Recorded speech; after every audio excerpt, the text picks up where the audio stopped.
Hello friends, welcome to my channel. Previous class में हम लोगों ने 8.2 एक्सरसाइज करने के लिए अपने आप को तैयार किया था और जो ट्रिग्नोमेट्रिक रेशियोज होते हैं वो कुछ डिग्रीज पर क्या वैल्यू देते हैं ये हम लोगों ने डिस्कस किया था। तो एक बार एक क्विक रिवीजन करते हैं कि वो डिग्री कौन कौन सी थी। 0 डिग्री, 30 डिग्री, 45 डिग्री, 60 डिग्री और 90 डिग्री। इन डिग्रीज पर जो 6 ट्रिग्नोमेट्रिक रेशियोज होते हैं उनकी क्या वैल्यू होती है ये हम लोगों ने डिस्कस किया था। आई होप वो जो टेबल फॉर्म करने वाला प्रोसेस है वो आप सबने किया होगा और टेबल आपसे बन गई होगी। अब हम लोग उसी टेबल का यूज़ करके अपनी एक्सरसाइज स्टार्ट करेंगे, एक्सरसाइज 8.2। ठीक है, वी विल स्टार्ट एक्सरसाइज 8.2। अब एक्सरसाइज 8.2 में जो फर्स्ट क्वेश्चन है आपको इवेल्युएट करना है। Sine 60 degree cos 30 degree, sine 60 degree cos 30 degree plus sine 30 degree cos 60 degree, sine 30 degree और कॉस 60 डिग्री। ठीक है, अब इसको सॉल्व करने के लिए आपको वैल्यूज या तो याद हो, 3 तरीके आप फॉलो कर सकते हैं। पहला, एक तो आपको वैल्यूज याद हो पूरी। अब लेकिन हर किसी के साथ एक सी सिचुएशन नहीं रहती है, किसी को याद होता है किसी को नहीं होता है। ठीक है, तो हम क्या करेंगे, थोड़ा सा हेल्प के लिए हम साइड में कुछ वैल्यूज को लिख लेंगे। मैंने आपको प्रीवियसली भी बताया है कि आपके 2 बेसिक रेशियोज हैं, दैट आर साइन और कॉस। यदि आपको ये दोनों मिल गए तो आप सारे फाइंड आउट कर सकते हैं। तो हम कहीं भी साइड में साइन लिख दें, साइन थीटा की वैल्यू लिख दें। साइन थीटा की वैल्यू क्या होगी, यहाँ पर मैंने बताया था 0, 1, 2, 3, 4। ठीक है, यदि आपको नहीं याद है ना, तो ये हो जाएगा 4, 4, 4, 4 और 4। तो ये हो गया 0, 1/2, 1/√2, √3/2 और 1। ये किसकी वैल्यू है, ये साइन की वैल्यू। 0, 1/2, 1/√2, √3/2 और 1। ठीक, अब साइन की वैल्यू को पलट देंगे तो कॉस की वैल्यू मिलेगी। ठीक, मैं साइन और कॉस इसलिए लिखने बोल रही हूँ कि हो सकता है कि सेक आ जाए या टेन आ जाए, तो साइन और कॉस लिख लोगे ना तो आपको सब बन जाएगा। 1 √3/2, 1/√2, 1/2 एंड 0। ठीक, ये किसकी वैल्यू हो गई, कॉस थीटा की। अब साइड में हमने ये लिख लिया। ओके, अब हम यहाँ पर सॉल्व करेंगे। अब यहाँ पर तो क्वेश्चन में ऑलरेडी साइन और कॉस की वैल्यू दी है। तो साइन 60 डिग्री क्या है, √3/2। साइन 60 डिग्री क्या है, √3/2। अब हम इस पूरे साइन 60 डिग्री की जगह पर क्या रख देंगे, √3/2। सॉल्व करेंगे, √3/2 इंटू कॉस 30 डिग्री, √3/2, √3/2 प्लस अब sine 30 degree, sine 30 degree is 1/2 into cos 60 degree 1/2। ठीक है, 1/2। अब इसको सॉल्व करोगे तो क्या हो जाएगा, ये मल्टीप्लिकेशन है तो √3 इंटू √3 कितना हो गया, 3। अब ये कॉन्सेप्ट पहले का है, अभी का नहीं है, नया कॉन्सेप्ट नहीं है, ये आप प्रीवियसली पढ़ चुके हैं, है ना। फ्रैक्शन में जब मोर देन 2 ऑपरेशंस होते हैं तो कैसे सॉल्व करते हैं। दूसरी चीज, आपने इरेशनल नंबर को भी मल्टीप्लाई करके देखा है कि 2 इरेशनल नंबर को जब हम सेम नंबर को मल्टीप्लाई करेंगे, चैप्टर 1 9th क्लास के चैप्टर 1 में डिस्कस हुआ था कि जब हम इरेशनल नंबर को, 2 सेम इरेशनल नंबर को हम जब मल्टीप्लाई करेंगे we will get real number, है ना। 9th क्लास में आपने पढ़ा ना चैप्टर 1 में। अब √3 इंटू √3 क्या हो गया, 3, 2 2 4 प्लस 1 और 2 2 4। अब दे आर लाइक फ्रैक्शन है, LCM will be same, 3 + 1 is equal to 4/4. When you will cancel it, you will get 1. Answer इसका क्या मिल जाएगा? Answer will be 1. क्लियर? समझ आया? क्या करना है आपको?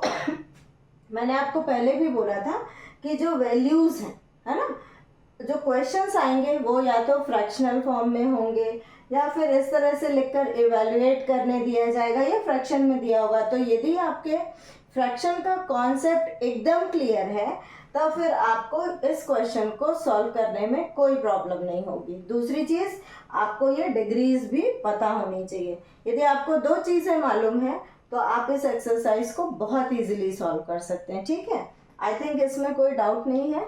Move to the next question.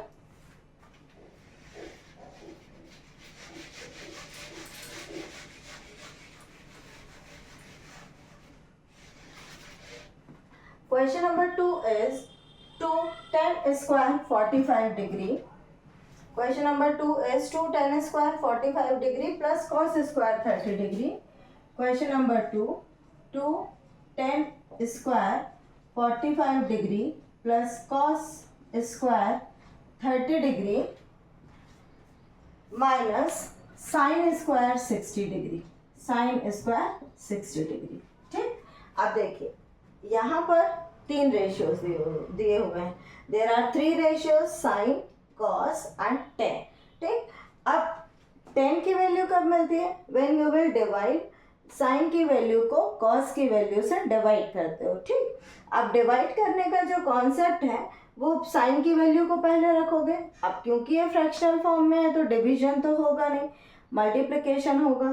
तो जब मल्टीप्लिकेशन होगा तो ये रेसिप्रोकल होता है, तो इसको उल्टा करके लिख दो इसके साथ 1/√2 इंटू √2/1. ओके, अब फिर उसके √2 कैंसिल हो गया तो tan 45 डिग्री की क्या वैल्यू हो गई? 1. तो यहाँ पर आपको डायरेक्ट याद करने की ज़रूरत नहीं, और मान लीजिए आपने याद भी किया है तो बहुत अच्छी बात है, याद करके भी आप कर सकते हैं. लेकिन इन केस की बात कर रही हूँ कि यदि मान लो आपको याद नहीं आया तो फिर आप इस क्वेश्चन को कैसे अटेम्प्ट करोगे. ठीक है, अब इसको सॉल्व करेंगे. 2, अच्छा एक और चीज़ यहाँ पर समझ लें कि यदि जैसे दिया है साइन स्क्वायर 30 डिग्री, इसका मतलब ये है कि हम पहले साइन 30 डिग्री लिखेंगे और फिर उसके बाद उसका स्क्वायर करेंगे. Are you getting my point? इसका मतलब क्या है? इसका मतलब ये है कि होल का स्क्वायर. ठीक है, यहाँ पर जो भी पावर होगी रेशियो के साथ वो होल के साथ लग जाएगी. ओके, तो यहाँ पर ये जो tan स्क्वायर 45 डिग्री है इसको आप कैसे लिखेंगे? tan 45 degree whole square. समझ आया? फिर plus cos 30 degree whole square. इस स्टेप को आप स्किप भी कर सकते हो, ज़रूरी नहीं है कि आप इसको लिखो, है ना. वैल्यू को रखकर फिर उसके बाद उसका स्क्वायर कर दोगे. माइनस साइन 60 डिग्री का होल स्क्वायर. ठीक, अब 2 इंटू tan 45, अभी हम लोगों ने कैलकुलेट किया था, क्या मिला था? 1. कैसे? 1/√2 इंटू √2/1. ठीक है, कॉन्सेप्ट मैंने समझाया कि यहाँ पर tan थीटा बराबर क्या होता है? tan थीटा बराबर होता है sin theta upon cos theta. अब sin थीटा की वैल्यू मैं पहले लिख रही हूँ और cos थीटा की वैल्यू बाद में लिख रही हूँ. तो sin थीटा क्या है? 1/√2. cos थीटा क्या है? 1/√2. और यहीं पर डायरेक्ट कैंसिल कर सकते हो या फिर आप उसको इस तरह से कैंसिल कर सकते हो. ठीक है ना. अब यहाँ पर tan 45 1. अब इसका स्क्वायर कर दो. Plus cos 30 √3/2. √3/2 का होल स्क्वायर माइनस sin 60 √3/2. √3/2 का होल स्क्वायर. ओके, अब यहाँ पर क्या करेंगे? सॉल्व कर देंगे. तो यहाँ आ गया 2 प्लस, अब √3/2 का होल स्क्वायर मीन्स √3/2 इंटू √3/2. अब भी हम लोगों ने सॉल्व किया था 3/4. ठीक, तो 3/4 माइनस 3/4. अब इसको यहाँ से ही कैंसिल कर दे, पूरा एलसीएम लेने की ज़रूरत नहीं है. सेम टर्म है, negative and positive. Cancel it. Answer is 2। इसका आंसर क्या मिल गया? Answer is 2। समझ आ रहा है ना कैसे सॉल्व करना है? ठीक है, ओके, नेक्स्ट क्वेश्चन पर मूव करते हैं।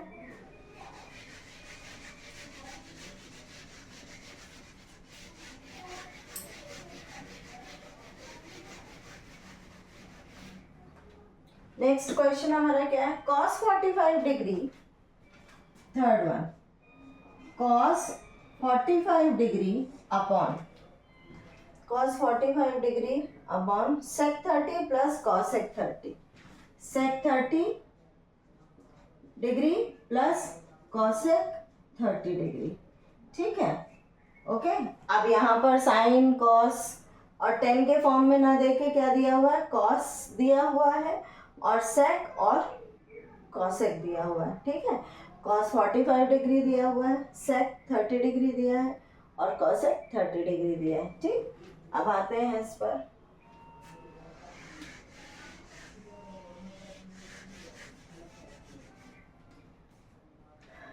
कॉस 45 डिग्री तो 1/√2 वैल्यू रख दो, 1/√2। ठीक है, अब सेक 30 डिग्री कैसे मिलेगा? 1/cos करेंगे, है ना। सेक 30 डिग्री हमें कब मिलेगा? सेक थीटा बराबर 1/cos थीटा होता है। तो जब cos थीटा का रेसिप्रोकल करोगे देन यू विल गेट सेक। अब सेक की वैल्यू हमें किस डिग्री पर चाहिए? 30 डिग्री पर। तो cos 30 डिग्री कितना है? √3/2। तो सेक 30 कितना हो जाएगा? सेक 30 हो जाएगा 2/√3। समझ आ रही है बात? ठीक है, सेक 30 हो जाएगा 2/√3 plus cosec 30। Cosec 30 means reciprocal of sine theta. Cosec theta बराबर कितना होता है? 1/sin theta. You can write it, है ना। अब साइन थीटा मतलब उसका रेसिप्रोकल, तो ये क्या है? 1/2। तो क्या हो जाएगा सर? 2, है ना, +2। ओके, अब इसको सॉल्व करने के लिए हम इसके अपॉन में 1 ले लें। अब क्या हो जाएगा? 1/√2 होल अपॉन 2/√3, और सॉरी एलसीएम ले लो यहीं पर। उसको नेक्स्ट स्टेप में वही लिखने की क्या ज़रूरत है? आपने एलसीएम लिया तो आपको एलसीएम मिला √3 मिला। अब यहाँ पर √3 ऑलरेडी है एलसीएम के बराबर, तो यहाँ पर सिर्फ क्या आ जाएगा? 2 प्लस, अब यहाँ पर क्या है आपके पास? 1 है ना। और हमें एलसीएम क्या चाहिए? √3 चाहिए। तो हम √3 का मल्टीप्लाई कर दें इधर, √3 और √3। ये कॉन्सेप्ट तो क्लियर है ना। अब यहाँ पर क्या करेंगे? 2√3। ठीक, अब आप इसको इस तरह से लिख सकते हैं 1/√2 इन डिवाइडेड बाय, बाद में करना इसको। अपॉन के साइन का मतलब क्या होता है? डिवाइड का साइन। 2 + 2√3 अपॉन √3। ठीक, you can write it 1/√2 into √3 upon 2 + 2√3 लिख सकते हो। ठीक है, अब इसको कैसे सॉल्व करेंगे आगे? √3 अपॉन 2√2 प्लस 2√6। ठीक है, ये कर सकते हैं। ओके, अब इसके बाद क्या करना है आपको? अब आपने एक देखा होगा 9th क्लास में, आपने एक वर्ड सुना है। क्या सुना है?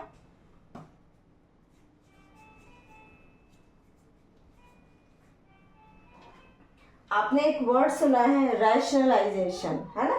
रैशनलाइजेशन मीन्स ये जो इरेशनल नंबर है, डिनोमिनेटर को हम रैशनल में कन्वर्ट करते हैं। और कैसे कन्वर्ट करते हैं? डिनोमिनेटर में जो भी है उसको न्यूमरेटर और डिनोमिनेटर से मल्टीप्लाई करते हैं by changing the sign only. ठीक है, तो हम इसका क्या करेंगे? Rationalisation,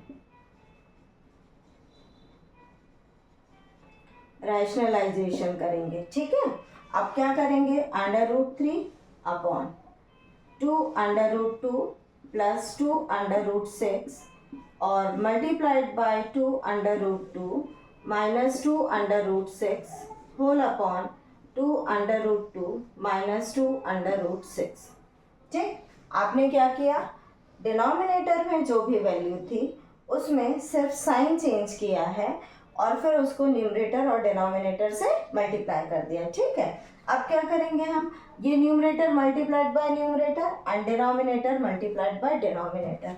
under root 3 two under root 2 minus 2 under root 6, ठीक। अपॉन में यहाँ पर आ जाओ। अब देखो यहाँ पर ये सेम टर्म है लेकिन साइन चेंज है तो हमारे पास एक आइडेंटिटी है a प्लस बी और a माइनस बी की। अब मैं यहाँ पर कुछ भी नया कॉन्सेप्ट नहीं यूज कर रही हूँ, सारे पुराने कॉन्सेप्ट है except the values of the trigonometric ratios, ठीक। बाकी सब आपका उसके आगे फिर पूरा प्रीवियस कॉन्सेप्ट है। तो बिल्कुल जब ट्रिग्नोमेट्री ऐसा लगता है ना कि टफ हो रही है, तो आप जब अपने दिमाग में ये रखोगे कि ट्रिग्नोमेट्री तो कुछ भी नहीं है, सिर्फ एक छोटा सा कॉन्सेप्ट आपको दिमाग में रखना है, उसके बाद प्रीवियस नॉलेज का यूज करके आपको उसको सॉल्व करना है, ठीक। अब a plus b a minus b तो हम पहले भी पढ़ चुके हैं ना, तो a plus b a minus b क्या होता है, yes a square minus b square लिख सकते हैं। अब when you will compare it with this, तो a बराबर क्या मिल गया आपको 2 अंडर रूट 2 और b बराबर क्या मिल गया 2 अंडर रूट 6, ओके। अब जब हम इसका स्क्वायर करेंगे 2 अंडर रूट का जब स्क्वायर करोगे तो कितना मिलेगा 2 2 ज़ा 4 और रूट 2 इंटू रूट 2 2, तो 4 इंटू 2 कितना हो गया 8 हो गया। अब 2 रूट 6 का स्क्वायर करो तो क्या हो जाएगा 2 2 ज़ा 4 और 4 6 ज़ा 24 है ना, 4 इंटू 6 4 6 ज़ा 24 क्या मिल गया, यहाँ पर आया 8 माइनस 24, ठीक है। अब क्या हो जाएगा under root 3 2 root 2 minus 2 root 6 और अपॉन में क्या आ जाएगा 8 माइनस 24 दैट इज माइनस 16 है ना, माइनस 16, ठीक है। आप आंसर को यहीं पर रहने दे सकते हो या फिर माइनस को इधर कर दो तो ये नेगेटिव नंबर कैंसिल हो जाएगा, ठीक। और क्या कर सकते हैं, और क्या कर सकते हैं हम, यहाँ से कुछ कॉमन हो सकता है क्या, अब आप इसमें क्या कर सकते हैं कॉमन कर सकते हैं, है ना। इसको मैं रब कर रही हूँ, ये जो पुराना एक्सप्लेन किया है मैंने, यहाँ पर सॉल्व करके देखते हैं इसको। क्या दिया हुआ under root 3 2 under root 2 minus 2 under root 6 upon minus 16। अब अंडर रूट 3 पहले से है, मैंने यहाँ से 2 कॉमन किया तो 2 बाहर आया। अब क्या बचेगा आपके पास ब्रैकेट में, within bracket minus under root 2 minus under root 6 upon में क्या आ जाएगा माइनस 16 है, ठीक है। अब ये 2 से ये कैंसिल हो जाएगा तो it will be under root 3 under root 2 minus under root 6 upon minus 8, ठीक। अब यहाँ पर नेगेटिव 8 है तो we have to make it positive, तो पॉजिटिव यदि बनाना है तो हम इसको पलट दें इस टर्म को, और यू कैन से दैट कि यहाँ से मैं माइनस कॉमन कर लूँ, तो जब माइनस कॉमन करूँगी तो यहाँ आ जाएगा under root 3 under root 6 minus under root 2। जब ब्रैकेट के बाहर माइनस होता है और जब आप मल्टीप्लाई करते हो तो अंदर के साइन चेंज हो जाते हैं। सिमिलरली जब ब्रैकेट से बाहर माइनस साइन लेकर आना है तो भी अंदर के साइन क्या हो जाएंगे चेंज हो जाएंगे। तो आप माइनस बाहर लेकर आए तो under root 6 minus under root 2, ये पॉजिटिव है तो नेगेटिव बन जाएगा और ये नेगेटिव है तो पॉजिटिव बन जाएगा। अब यहाँ पर माइनस 8 है, ये कैंसिल हो गया। Under root 3 under root 6 minus under root 2 upon में क्या हो गया 8, ठीक। अब ब्रैकेट को आप इस अंडर रूट 3 को अंदर मल्टीप्लाई कर दो तो ये हो गया under root 18 minus under root 2 upon under root 6, है ना, मल्टीप्लाई कर रहे हैं ना हम लोग। तो आप इसको क्या लिख सकते हो, आप इसको लिख सकते हो under root 18 minus under root 6 upon 8, ये लिख सकते हो। और अंडर रूट 18 को जब हम ब्रेक करेंगे तो 3 3 ज़ा 9 होता है और 9 2 ज़ा 18 होता है, तो अंडर रूट में ये तो पेयर बन रहा है ना, तो हम इसको लिख सकते हैं क्या 3 अंडर रूट 2 माइनस √6 अपॉन 8। ठीक है, ये आंसर, दिस इज आंसर। समझ आ गया? ठीक है, तो इसमें कुछ भी नया नहीं है, सिर्फ आपको क्या याद रखना है कि जो ट्रिग्नोमेट्रिक रेशियोज की वैल्यू होती है वो याद रखना है। बाकी जो कॉन्सेप्ट यूज हो रहे हैं वो प्रीवियसली कॉन्सेप्ट है जो आपने पढ़ चुके हैं पहले 9th क्लास में, 8th क्लास में, है ना। जो प्रीवियस क्लासेस में आपने पढ़ा हुआ आइडेंटिटीज हैं या रैशनलाइजेशन है, ये सब आपने पढ़ लिया है प्रीवियस क्लास में। तो उसका यूज करके आपको ट्रिग्नोमेट्री की एक्सरसाइज 8.2 करनी है। अभी हम लोगों ने क्वेश्चन 3 तक सॉल्व किया है और क्वेश्चन 4 और 5 ट्राई करके देखोगे। नहीं बनेगा तो मैं तो नेक्स्ट क्लास में आपको बताऊंगी ही, मगर आप जब इसको सॉल्व करना तो आप नेक्स्ट क्वेश्चन को भी सॉल्व करके देखना। इससे आपको कॉन्फिडेंस आएगा कि yes I can do it. Okay, have a nice day to all of you.